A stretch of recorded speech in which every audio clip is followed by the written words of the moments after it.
నిరంతరం పోరాడి దేశ రాజకీయాలకు దిక్సూచిగా నిలిచింది తెలుగుదేశం.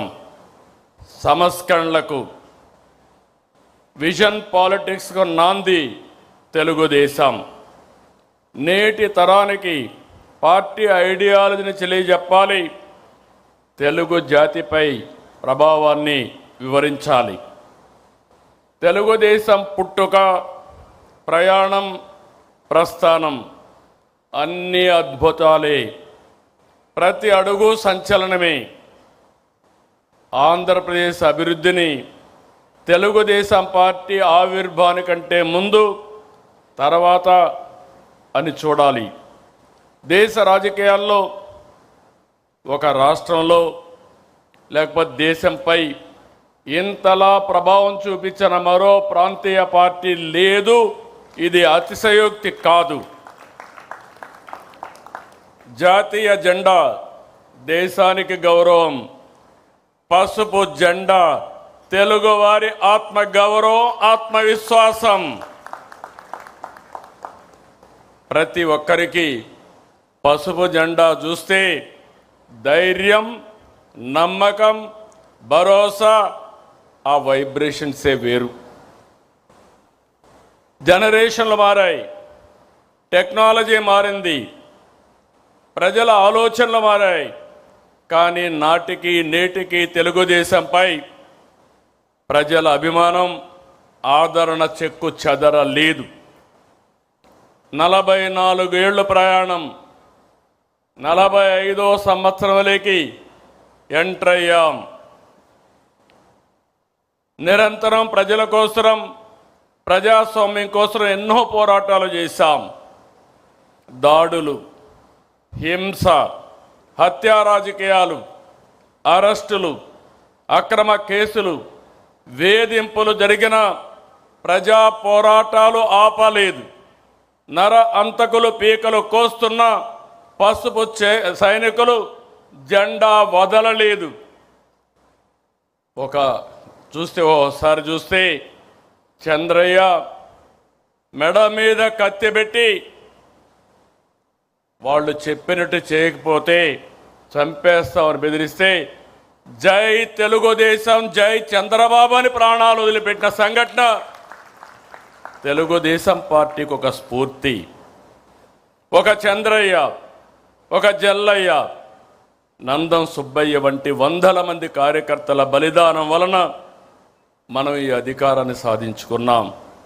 ఎవడు ఎదురొచ్చినా మీసం మెలివేసి నిలబడే ధైర్యం మన కార్యకర్తలది. ఎన్టీఆర్ గవర్నమెంట్ని అప్రజాస్వామ్యంగా డిస్మిస్ చేసి అది ఒక చరిత్ర. 30 రోజులు తెలుగుదేశం పార్టీ నాయకులు ఉద్యమ సారథులయ్యారు. ప్రజా చైతన్యంతో ప్రజా జీవనాన్ని స్తంభింపజేశారు. భారతదేశ చరిత్రలో అది ఒకే సంఘటన. తిరిగి నందమూరి తారక రామారావు గారిని ముఖ్యమంత్రి చేసిన సంఘటన, అది ఒక చరిత్ర. ఆక్రమంగా నన్ను జైల్లో పెట్టారు, లోకేష్ యుగళాన్ని అడ్డుకున్నారు. ఈ వేదిక మీద ఉన్న చాలామందిపై అరెస్టులు చేశారు, బాధితులనే నిందితులుగా చేశారు.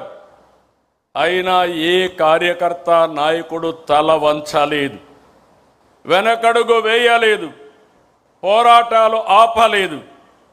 ప్రజాస్వామ్యం కోసం, ప్రజల కోసం నిలబడ్డాం. అందుకే 2024 ఇంత మునుపు కూడా అనేక సార్లు పొత్తులు పెట్టుకున్నాం. కానీ మొన్న ఎన్నికల్లో మీరు చూస్తే మనం అందరం ఆలోచించుకున్న తర్వాత జనసేన పవన్ కళ్యాణ్ గారు ముందుగా వచ్చి వ్యతిరేక ఓటు తీరడానికి వీలు లేదు, కలిసి పనిచేయాలని అనౌన్స్ చేశారు. ఆ తర్వాత బీజేపీ కూడా ముందుకొచ్చి ఈ రాష్ట్ర పునర్నిర్మాణం జరగాలని 3 పార్టీలు కలిసి ఎన్డీఏ ఏర్పడ్డాం. మిత్రపక్షాలతో ఎన్నికలకు వెళ్ళాం. ప్రజలు ఆదరించారు, ఆశీర్వదించారు. పునర్నిర్మాణ బాధ్యత మనకు అప్పజెప్పారు. నేను చాలా ఎన్నికలు చూశాను. అలాంటివన్నీ మీరు చూస్తే 93% స్ట్రైక్ రేట్, 144% సీట్లు, అపోజిషన్కి ప్రతిపక్ష హోదా కూడా ఇవ్వకుండా పూర్తిగా మన మీద నమ్మకం పెట్టుకున్నారంటే ఇది ఒక చరిత్ర. ఆ చరిత్రను కాపాడుకునే బాధ్యత మన పైన ఉంది. ఎన్నికల కంటే ముందే చెప్పాను, గతంలో 3 సార్లు చేసిన అభివృద్ధిని, ఆనాడు ముఖ్యమంత్రిగా చేసిన అభివృద్ధిని ఈ ఒక్క టర్మ్లోనే పూర్తి చేస్తానని చెప్పాను. అందుకే పాలనలో ప్రోగ్రెసివ్గా వెళుతున్నాం.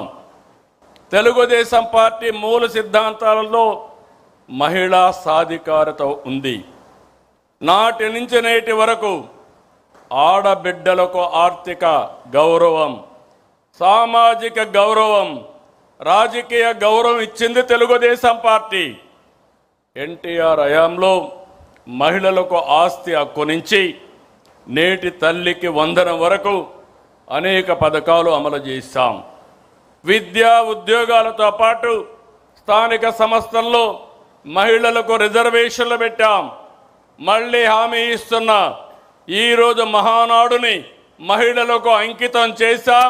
చట్టసభల్లో మహిళలకు 33% రిజర్వేషన్లు సాధిస్తాం. కేంద్రంతో కలిసి పనిచేస్తాం.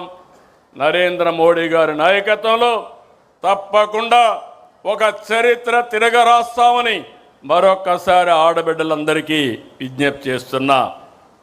మీ అవసరాలను